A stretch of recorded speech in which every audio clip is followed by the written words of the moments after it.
की प्यासी नैना ढूंढे मिल जाते तब बताता हूँ प्रीत की प्यासी नैना ढूंढे मिल जाते तब बताता हूँ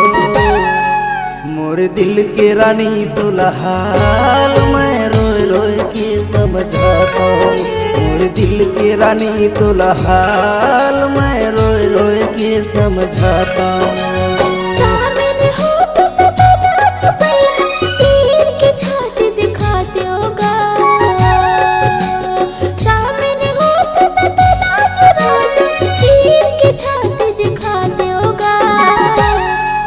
राजा दुल्हा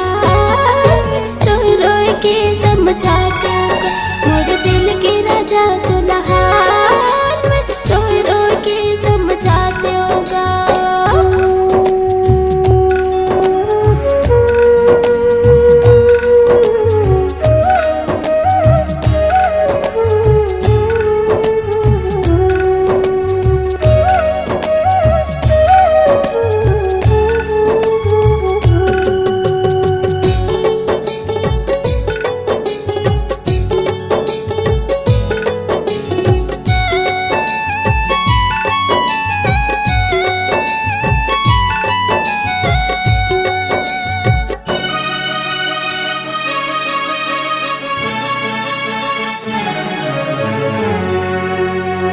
दिलहा एक मोर मंदिर गोरी तय मंदिर के मूरत वो तोरले सुघर कोनो नहीं है सबले सुघर तुर सूरत तोरले सुघर कोनो नहीं है सबले सुघर तुर सूरत वो।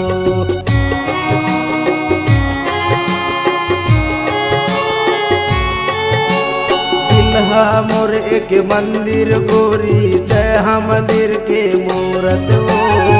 तोरले सुघर कोनो नहीं है सबले सुघर तुर सूरत वो तोरले सुघर कोनो नहीं है सबले सुघर तुर सूरत वो। प्रीत के जल से छलकत गगरी प्रीत के जल से छलकत गगरी मिल जाते कपिया तो मोर दिल के रानी दुल्हाल मैं रोए रोए के समझाता हूँ मोर दिल के रानी दुल्हाल मैं रोए रोए के समझाता हूँ।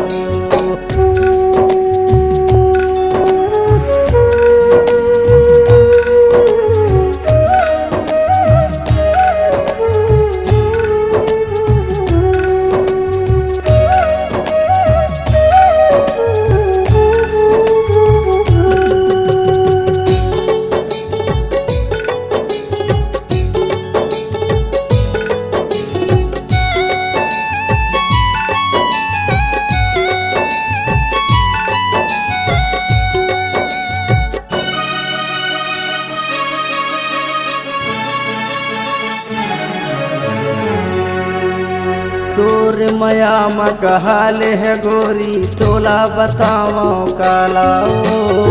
तोर नाम ला ऐसे जपो जैसे साधु जपे कोई माला तोर नाम ला ऐसे जपो जैसे साधु जपे कोई माला।